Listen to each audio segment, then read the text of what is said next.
চলুন আজ এমন একটা অদ্ভুত গল্প নিয়ে কথা বলা যাক যেখানে ক্ষমতা অর্জনের পদ্ধতিটা শুনলে যে কেউ অবাক হয়ে যাবে। মানে গল্পটা শুরুই হচ্ছে এক অদ্ভুত দৃশ্য দিয়ে, যেখানে আমরা আমাদের প্রধান চরিত্র আর তার স্ত্রীকে একটা বিশেষ আচারের মধ্যে দেখি।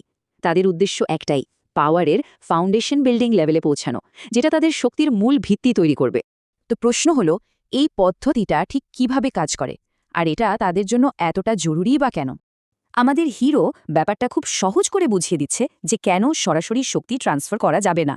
সে বলছে এটা অনেকটা একটা বেলুনে বেশি হাওয়া ভরার মতো, শেষমেশ বেলুনটা তো ফেটেই যাবে। কিন্তু এই অদ্ভুত আচার অনুষ্ঠানের পেছনের আসল কারণটা কি?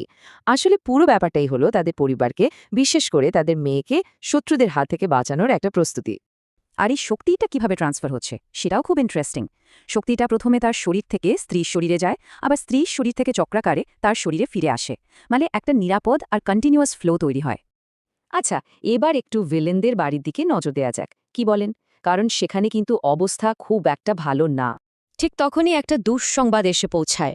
মার্ক নামের একজন ফিরে এসে জানায় যে সে হেরে গেছে, আর ভিলেনের ছেলে সাধনা আর তার কোর দুটোই ধ্বংস হয়ে গেছে। এখান থেকেই শুরু হয় পারিবারিক ড্রামা। আর এই খবরটা শোনার পর বাবা মায়ের রিয়াকশন ছিল একদম দুই মেরুর। মা রেগে আগুন, এখনই অ্যাকশন নিতে চায়, আর অন্যদিকে বাবা যেন পুরোপুরি হাল ছেড়ে দিয়েছে।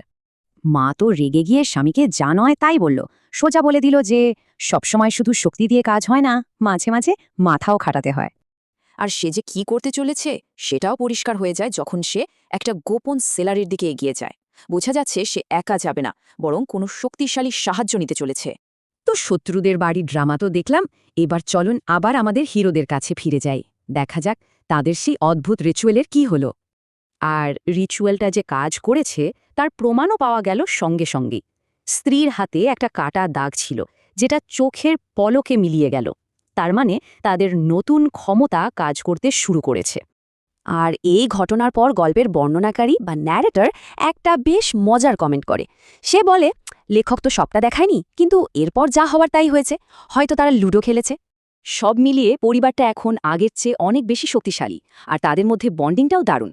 বাবা তার নতুন ক্ষমতা দেখাচ্ছে, হাত থেকে আগুন বরফ বের করছে, আর তাদের মেয়েও খুব খুশি।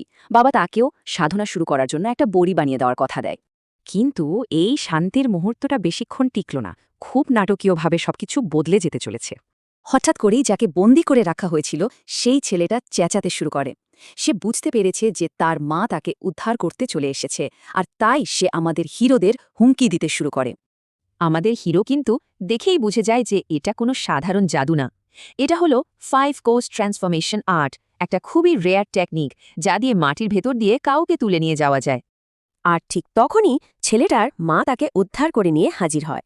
এখান থেকেই শুরু হয় আসল লড়াই। উদ্ধার পেয়েই ছেলেটা তার মাকে পরামর্শ দেয় কিভাবে নিষ্ঠুরভাবে প্রতিশোধ নেওয়া যায়। সে বলে, ওকে শুধু মেরো না, আগে ওর আত্মার মন থেকে সব তথ্য বের করে নাও। আর ঠিক তখনই মা তার আসল তাসটা খেলে। সে বুঝিয়ে দেয় যে সে একা আসেনি, তার সঙ্গে ছিল এক ভয়ঙ্কর প্রাণী, ব্ল্যাক জম্বি কিং, যেটা নাকি প্রায় 200 বছরের পুরনো। আমাদের হিরো দেখেই বুঝতে পারে এবারের প্রতিপক্ষ মোটেও সহজ হবে না। গল্পটা এখানেই আমাদের একটা বড় প্রশ্নের মুখে ফেলে দিয়ে যায়। যখন ব্রুট ফোর্স বা পাশবিক শক্তি দিয়ে কাজ হয় না, তখন এর পরের চালটা কি হতে পারে? বুদ্ধি, নাকি আরও বড় কোনো শক্তি?